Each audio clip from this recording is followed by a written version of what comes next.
Well, EFFEKT started out as a collaboration between 3 students, 2 architects and a philosopher, as a way to ensure that we could continue the kind of group work that we were brought up with in the School of Architecture in Aarhus, because we moved to the Royal Academy in Copenhagen. That was a little bit more artistic and a little bit more individualistic. So this was a way of keeping the collaborative spirit, was doing competitions after hours. And one competition in particular, we did an urban plan for the suburbs of my hometown, Aarhus. And we'd worked on this project for a couple of months, and we wanted to rethink urban planning, so it wasn't sort of a fixed master plan, but more a process plan. And we weren't very used to doing competitions, so at the end we didn't sleep for almost a week. I mean, it was very small amounts of sleep. And on the final day, when we printed the boards, we were late in gluing them up. So when we biked to the post office, the last post office on the Grand Central Station in Copenhagen, they just closed the doors. And we tried to get them to open the doors again. Inside were all the architects packaging the competition proposal to send off, but they wouldn't let us in. So we sat down, we kind of gave up, and we bought a beer inside the Grand Central Station with our panels on the side. And then after 20 minutes, an architect came out of the post office and he said, "You know, guys, I can see you have your proposal today. You don't need to send it from the post office. You can just have a private courier bring it. You just need the stamp before 12 o'clock. I was like, okay, we can do that. So then we called a couple of offices, but it turned out to be a price of 2,000 kroners, which was almost 2/3 of our monthly fee for being for studying. And that was, so we forget about it. We're not going to do it. And we bought another beer, and then we better send this package off. So finally, we sent off the package, and we forgot all about the competition. And 2 months or 3 months later, we were called by the mayor of Aarhus, who said, "You won the competition." And that was the beginning of the company, because that the prize that we won, we put that into a company, and that's actually when EFFEKT was founded. So it was very close to not becoming. We decided EFFEKT was the right name because we were interested in the sort of impact. So EFFEKT is the Danish word for impact. We were interested in the impact of architecture and urbanism. What does it do for the surroundings? How can architecture and urbanism be a vehicle or the means to create change? And that's why we called it EFFEKT, because we wanted basically to measure our projects on the impact that it would have on the surroundings. And that has stayed with us since then.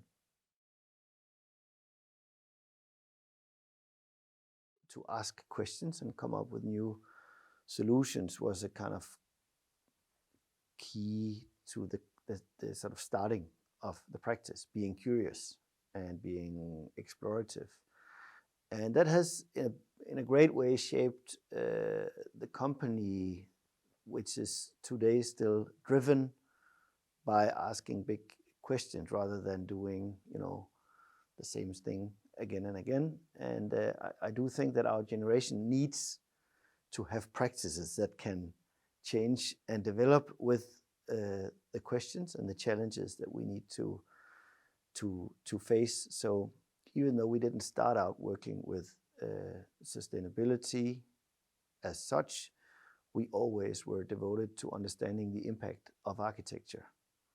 So that sort of analytical aspect of our practice is what enabled us to constantly ask new questions and then also drive new solutions.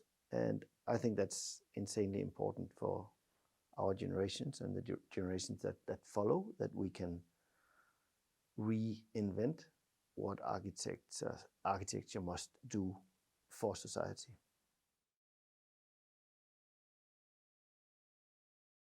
I think architects, along with everybody else, are facing a humongous challenge of rethinking society, going away from being degenerative to becoming regenerative.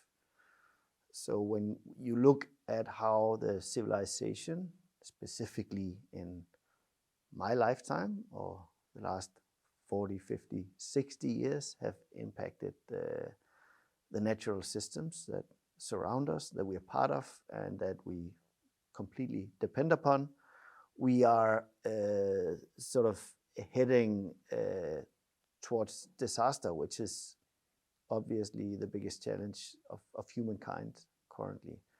And that is also the biggest design challenge to architects and urban planners, that we need to rethink our cities and our buildings so that they too work as a part of nature and not work as kind of apart from nature. And I think that is mentally a gigantic shift in our culture, that we need to make this kind of reconnection with nature. It basically is the impact of all scales, from how we understand our bodies. I mean, every day you breathe in 11,000 liters of air. 500 of those liters are becoming your body. Every day you eat food to be powered. That food is generated by plants, photosynthesis, and that's what keeps us powered. Every day we drink water that comes to us from rain and is filtered through soil, which we need also every day. So that's kind of the small scale. Even inside our bodies, we are small ecosystem with more cells that are non-human cells than human cells. So we're in this constant sort of exchange with the natural surroundings that I believe that we have forgotten to note as human beings. We don't think about all the connections that we physically have to our surroundings. And to kind of experience and embed that in the way that we build houses and cities, I think is a huge challenge. In the small scale, it means getting fresh air, daylight, healthy materials that works well with our bodies. But on the big scale, it means rethinking the materials and the systems that power our cities and homes, so that they don't emit and pollute the environment that we depend upon. So that's the grand scale, is the sort of planetary systems where the climate change and the biodiversity crisis is deeply impacted by the way that we design. So at all scales and in all aspects of the way we live, we are so much dependent on finding and reconnecting with finding the balance and reconnecting with the natural systems. That is, I think, the biggest challenge of our generation. The role of an architect is changing tremendously from the modernist era, where you just give shape to big hero projects. We are now in a situation where in Europe we already have a lot of built mass, so maybe we are more the caretakers, the managers of these existing buildings and our existing cities and infrastructures and all the material that has been already produced. But I do think that the skill set of the architect is needed more than ever, and the creativity of architects is needed more than ever, because if you're reusing old buildings, you might need to find the sort of aesthetic, the value in different places than the big shape of the building. Maybe it's about the joints or the connection between new materials and old, or how to make bio-based materials look nice and livable. I mean, there's so many challenges in rethinking design from a systemic approach, where we also have to rethink our material use and material cycles completely. And that is still a process that demands that you are creative, that you can envision new solutions, new aesthetics, turn values into valuable solutions that people will aspire to live by, and that for that we still need architects. Well, I was always a person that did a lot of kind of drawing and thinking, drawing universes or imagining, scenarios by drawing. I spent hours and hours doing that as a kid. And then when I was in high school, I didn't really consider that a sort of job opportunity. But then I was introduced to the study of architecture, which was kind of combining societal issues and sort of political issues, which had my interest, but also with this aesthetic appeal. So that quickly became something I just thought, that's what I'm going to do. If I hadn't been an architect, I would probably have been a biologist dedicated to work with natural sciences. That was the other interest I had as a kid.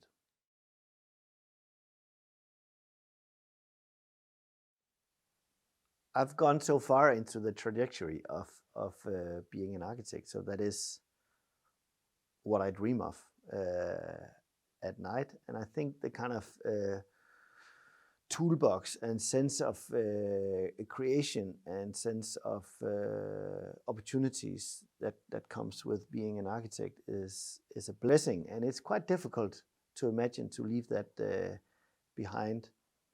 But what I do really appreciate is being outdoors and being in movement, when you kind of forget about work and you are sort of becoming more sort of one with the nature, the landscape, or the people that you are walking or moving with. I really enjoy that, being outdoors. I think that somehow biology is coming back into architecture, both in terms of bio-based materials, but also with all the new connections with nature that we can see, from being close to plants, to daylight, fresh air, natural materials, urban recreation. We are kind of integrating nature in so many different ways in our buildings and in our cities.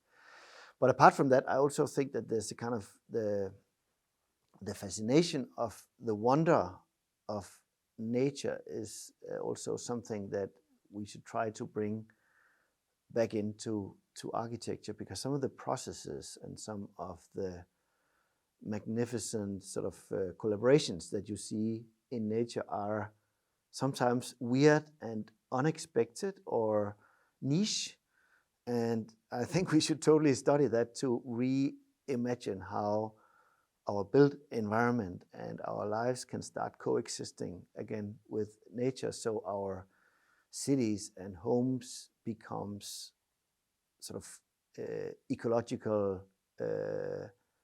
chains in the bigger sort of ecosystems. And I think that's an exploration that we've just only begun, but that can lead to so many kind of funny directions that we haven't even thought about yet.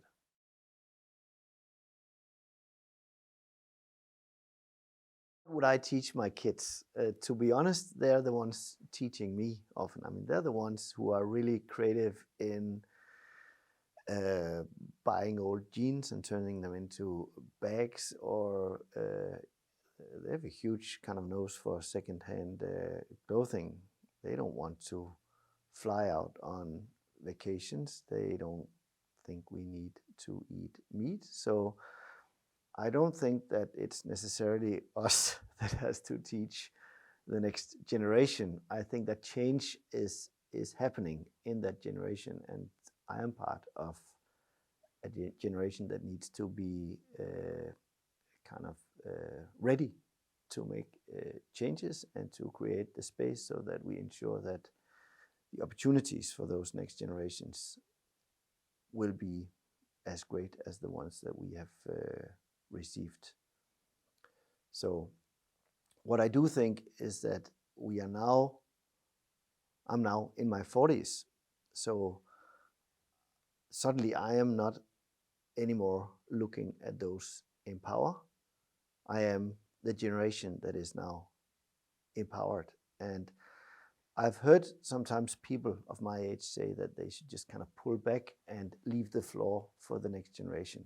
I think that's not the right way about it, because we are also the ones with the experience, with the understanding of systems, of economies, etc., that we need to take action and help make the changes that will empower the next generation. We cannot just step back, but we need to provide the opportunities for the next generations to flourish as well.